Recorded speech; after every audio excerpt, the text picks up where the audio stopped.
Togu urat ni bulu, toguan urat ni padang, perjanjian abadi Allah dengan kita. Dan ingatlah apa yang sudah kita janjikan kepada Tuhan. Hari ulang tahun Republik Indonesia yang ke-77 tahun. Mari kita song-song hari kemerdekaan kita, perjuangan pahlawan kita. Kita menghargai semuanya itu. Tapi sekarang kita dititipkan suatu PR yang sangat besar. Mari anak-anak kami semuanya dan orang tua, mari kita bersuka cita, kita isi kemerdekaan, belajar dengan tekun, raih impian dan cita-citamu, semangatlah di dalam kehidupan mencari kehidupan dan harapan kita. Tuhan akan selalu memerdekakan kita.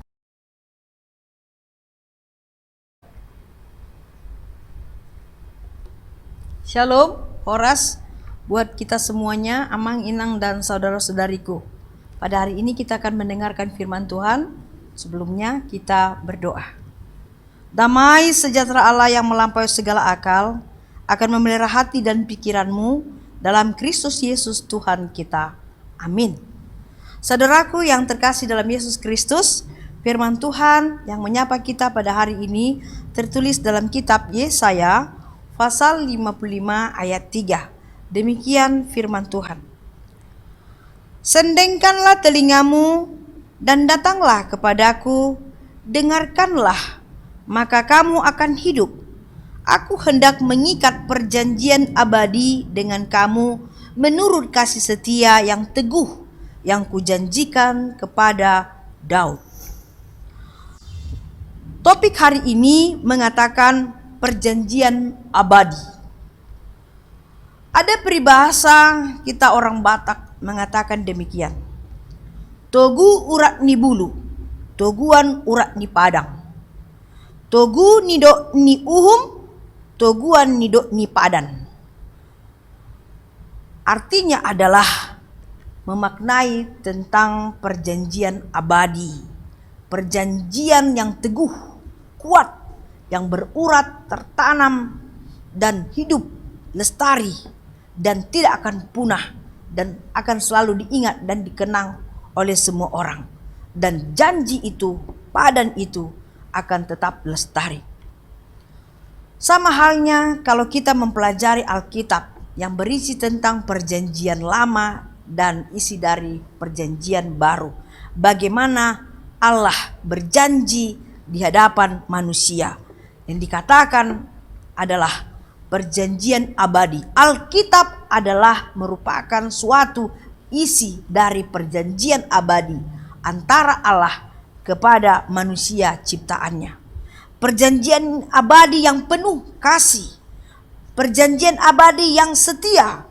Perjanjian Allah yang setia penuh kasih kepada manusia yang Dia sangat sayangi. Untuk itu bisa dikatakan bahwa perjanjian Allah kepada manusia adalah perjanjian yang abadi. Allah berjanji juga kepada Daud pada waktu itu. Apa janji Allah kepada Daud yang jelas-jelas terjadi dalam kehidupan Daud? Dikatakannya, aku akan memulihkan kerajaanmu dan keturunanmu dari generasi ke generasi. Itu terjadi, saudaraku. Lalu dikatakan, dan akan mengasihi dengan kasih yang tetap. Kasih yang tetap, saudaraku.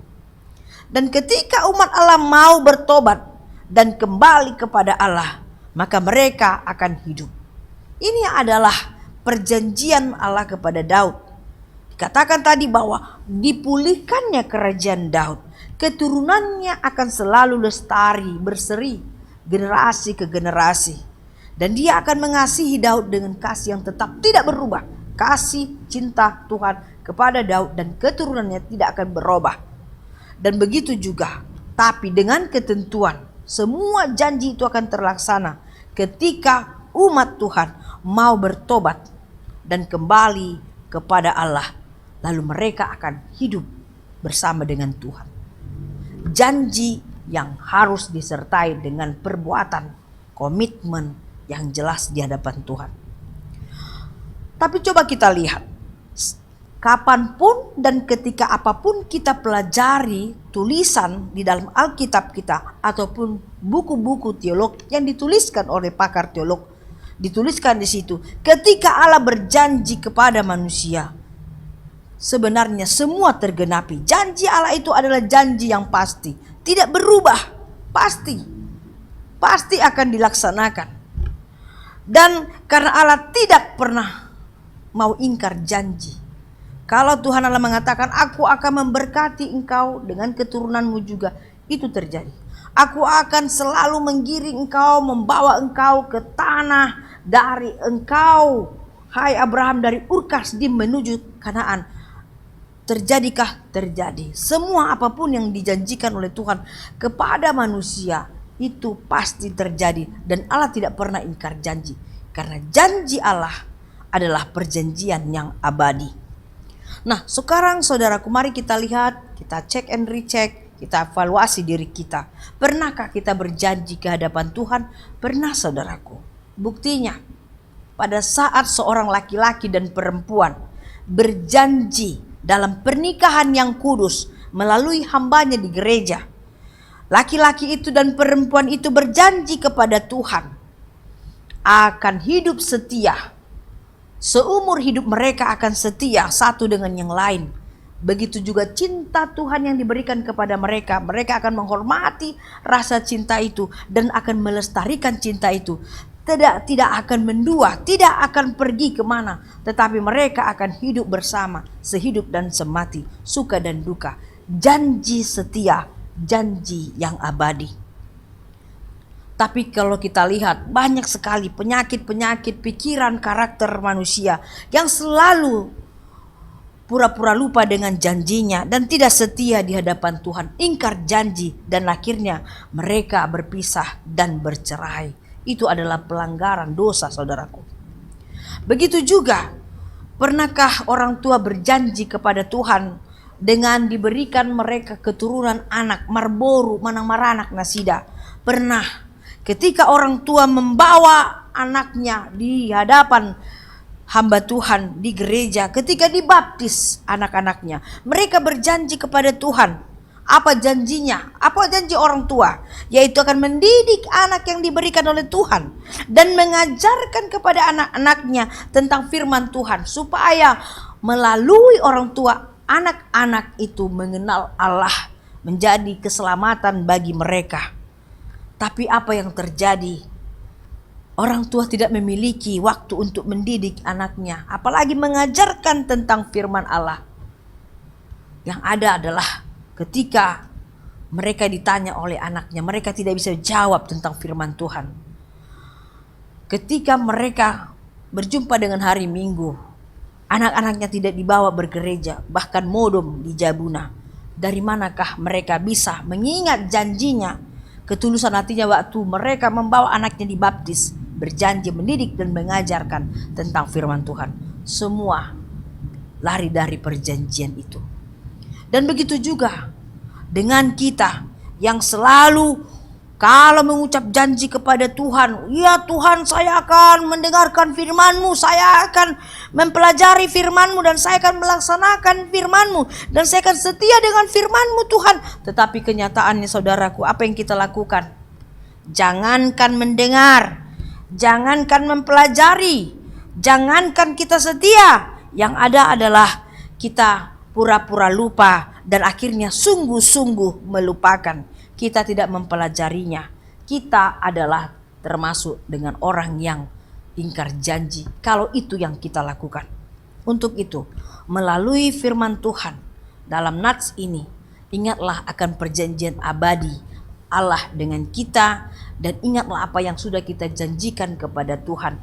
Jikalau kita sudah berjanji, setialah dengan janji itu. Jikalau kita sudah memiliki komitmen dengan Tuhan melalui rumah tangga kita, pernikahan kita, melalui dari anak yang diberikan oleh Tuhan kepada kita, melalui kita mau setia mengikuti jalan Tuhan Yesus, mari kita jangan lupa dengan janji kita, tapi mari kita lakukan dengan baik, jujur, dan belajar untuk memenuhi janji itu. Karena Tuhan mengasihi kita, kita juga harus lebih mengasihi Tuhan. Untuk itu saudaraku, marilah kita tetap percaya kepada firman Tuhan menjadi sumber kehidupan dan menjadi cerminan di dalam kehidupan kita. Supaya hidup kita semakin punya arti dan berbahagia. Dan akhirnya orang yang setia dengan janjinya, maka dia akan hidup di dalam perjanjian abadi dia dengan Tuhan. Tuhan memberkati kita. Amin. Kita berdoa. Terima kasih Tuhan atas karunia dan berkat yang kami terima pada saat ini. Engkau menuliskan dan menumbuhkan semangat bagi kami, anak-anak-Mu, umat pilihan-Mu, untuk kami ingat akan kesetiaan kami berjanji di hadapan Tuhan. Janji-Mu selalu Engkau berikan. Engkau memberikan keselamatan bagi kami Tuhan. Engkau memberikan kepada kami sukacita. Dan Engkau memberkati kami, dan begitu juga Engkau memberkati anak-anak kami semuanya. Dan juga Tuhan sudah menuliskan itu dalam sanubari kami, bahwa Tuhan tidak akan meninggalkan kami. Apapun yang terjadi di dalam kehidupan kami sebagai manusia, Engkau akan jaga kami selalu dan menyertai perjalanan hidup kami sampai pada waktu yang Tuhan tentukan. Untuk itu Tuhan, teguhkan iman kami, teguhkan kesetiaan kami, supaya kami setia dan patuh hanya kepada Tuhan saja. Semoga dengan menjelang hari kemerdekaan ini Tuhan, kami juga semakin setia sebagai warga negara yang baik dan bijaksana, untuk selalu patuh dengan aturan dan hukum pemerintah kami. Kami juga patuh dan aturan dengan gereja kami. Dan kami akan selalu tunduk dan setia hanya dengan kasih setia Tuhan saja, supaya hidup kami selalu damai, sentosa, dan bahagia, dan kami memperoleh kehidupan yang dari Tuhan saja. Terima kasih Tuhan atas segala anugerah-Mu. Kiranya damai sejahtera menaungi semua kami yang percaya dan beriman. Dalam Yesus Kristus kami telah berdoa. Amin. Anugerah dari Tuhan Yesus, kasih setia dari Allah Bapa, dan persekutuan dari Roh Kudus kiranya memberkati kamu sekalian. Amin. Demikian Bapak Ibu, dan ingat, kita besok akan merayakan perayaan yang paling besar bagi bangsa dan negara kita, yaitu kita akan merayakan hari ulang tahun Republik Indonesia yang ke-77 tahun. Mari kita song-song hari kemerdekaan kita melihat peristiwa masa-masa perjuangan pahlawan kita menghargai semuanya itu.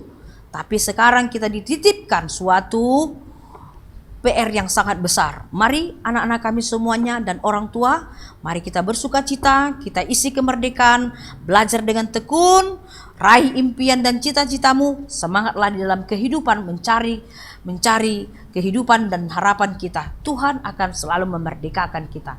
Jadilah menjadi anak Tuhan yang merdeka, jangan menjadi anak Tuhan yang takut. Tuhan memberkati kita, selalu tersenyum dan jaga prokes. Tuhan menyambut kita dengan kemerdekaan janjinya yang abadi.